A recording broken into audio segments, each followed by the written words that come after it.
Hi, this is Lisa Rangel with Chameleon Resumes, the premier executive resume writing company. Thank you so much for joining me today. Today, we're going to talk about interview feedback and the one thing that I think you should not do and the one thing I think you should do.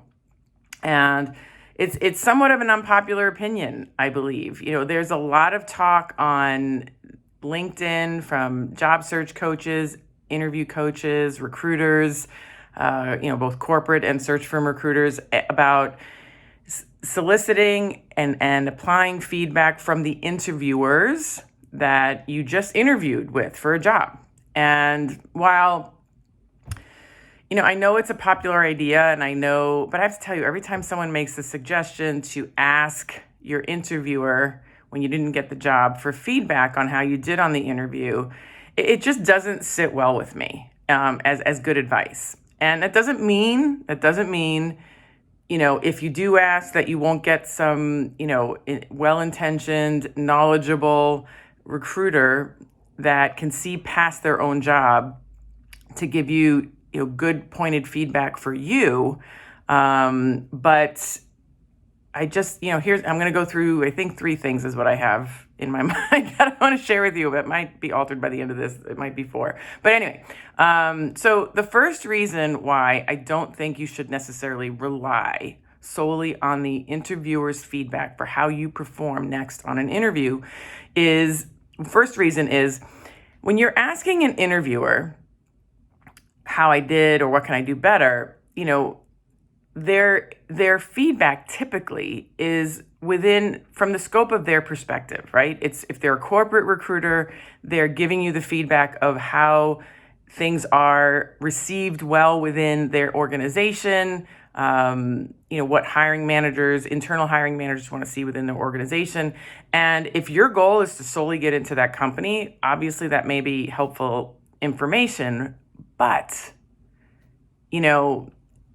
what if the feedback to get into that organization for you to perform that way kind of just goes against your personality or who you are or what you stand for? And, so you have to be careful about molding yourself so much into what someone else wants, what an employer wants, because you may mold yourself so far that you are not you. And then if you get the job, you got to act like not you on the job, right? So be careful about that. That's why I'm always a little leery about getting feedback from one source that has, although educated in their world, it is limited to their world type of feedback. So that's, number one. And the same with search firm recruiters. And I was a search firm recruiter for 13 years. So and again, this is not an anti-recruiter rant of any sort. This is just use feedback accordingly because it's not always applicable. It may not be, properly weighted.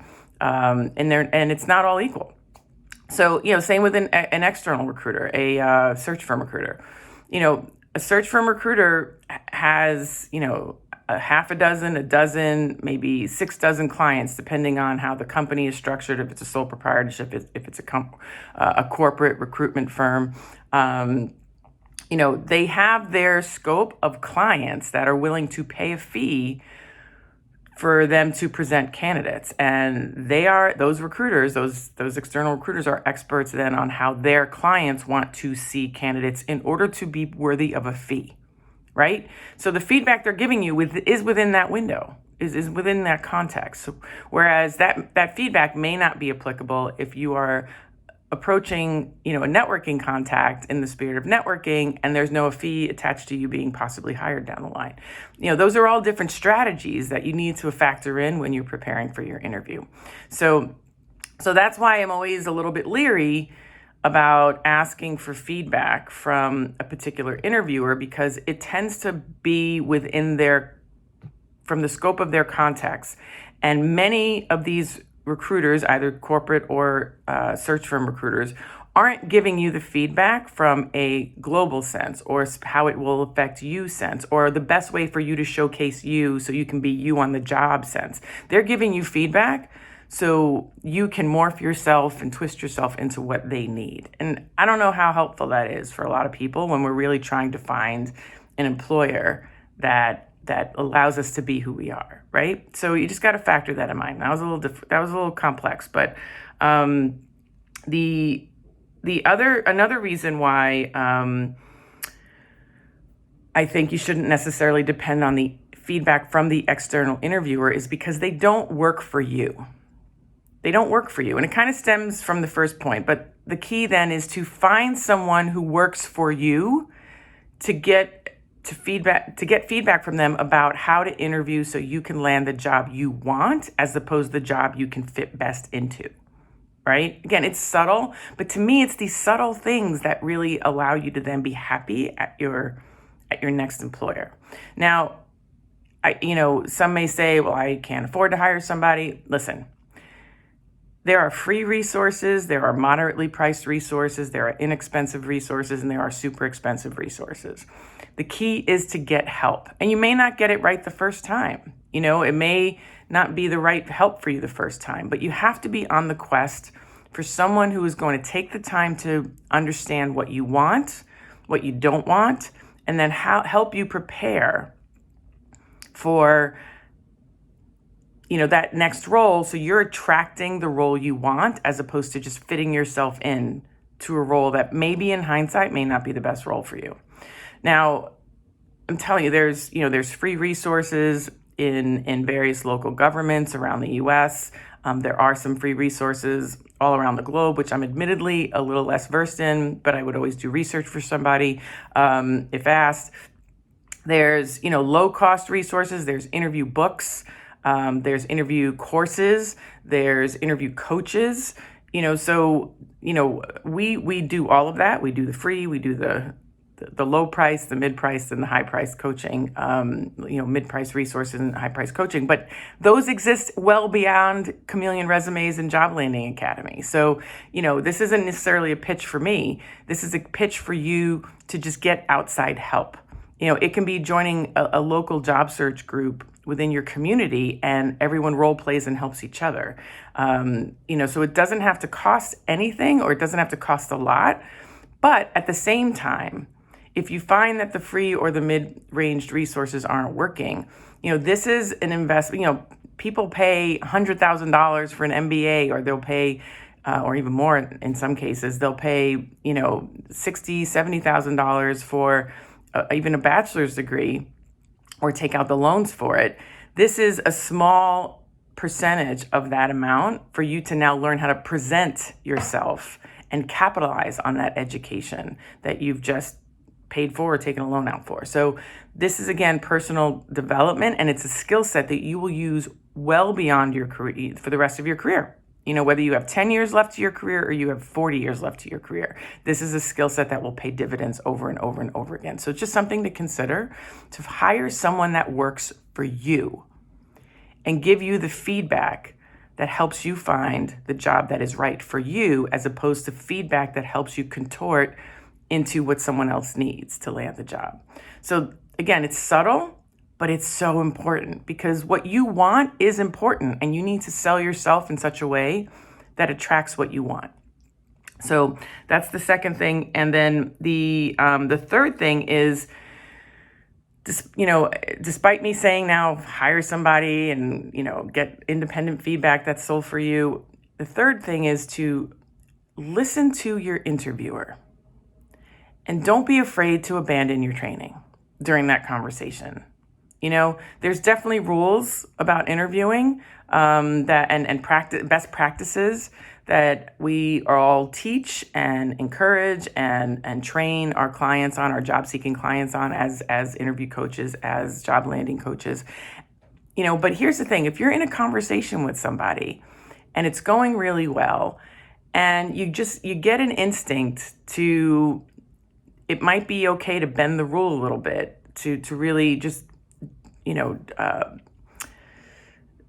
forge the trust and whatnot. Don't be afraid to bend the rules a little bit. I would never insult somebody else or my prior boss or any. I don't think there's ever a condition for those things to happen. But who knows, right? If someone knows your old boss, and they know they're terrible, that might be a bonding event, right? Who knows, right? So I've actually had that happen. And it didn't work against me. So believe me, I'm not advocating that everybody goes out and now trashes their former boss by any stretch of the imagination, but you have to practice enough to know when it's okay to bend or abandon the rules, because you're listening to your interviewer, and you need to address a comment they have, a concern they have, and abandoning or bending those rules because you know them well enough, because you've practiced, can actually make you come across less rehearsed and more natural. And that will help with you coming across as honest and genuine and authentic on the interview. So, that's the key, right? It's like an E.E. Cummings thing. He knows the rules of poetry and of writing well enough that now he can abandon the capitalization rule, right? So, and we still all read. So that's the idea, right? I'm not telling you as an inexperienced interviewer or an unrehearsed interviewer to abandon the rules, but practice, study, get a coach of some kind, whatever your fee spectrum is, from zero to expensive, and practice, and then become well-versed in it enough that you know when to bend or abandon the rules, so you can make a more genuine connection because you don't come across so rehearsed. So those are my suggestions. My suggestion really advocates for you to get someone who is in your corner 100%, and they don't have a conflict of interest of being paid by an employer that you're interviewing with. So whatever that looks like, that's my suggestion to you. And that's why I don't necessarily think, holding recruiter or hiring manager interview feedback as like the holy grail of where to get your professional development. I don't think that's necessarily the best for many, many people. Again, it doesn't mean it hasn't ever been helpful for somebody, but it's not a substitute for having someone solely in your corner who understands you and all your goals and can help you determine, how to present yourself so you attract what's best for you, as opposed to, again, fit yourself into something that maybe isn't the best role for you. So if this resonates with you and you'd like to talk to us, go to chatwithuslive.com and set up a live chat with us. We will be happy to schedule some time, chat with you live, and see how we can help and which one of our resources can help you. If you like this video, I'm going to ask you to like it. If you know someone who will benefit from this information, I'm going to ask you to share it. Don't forget to subscribe to our channel so you don't miss next week's video. And feel free to email me at lr@chameleonresumes.com or subscribe or comment on the comments below. I read and reply to every email and every comment, and I look forward to your interaction. So thank you so much for watching, and I hope you have an awesome day.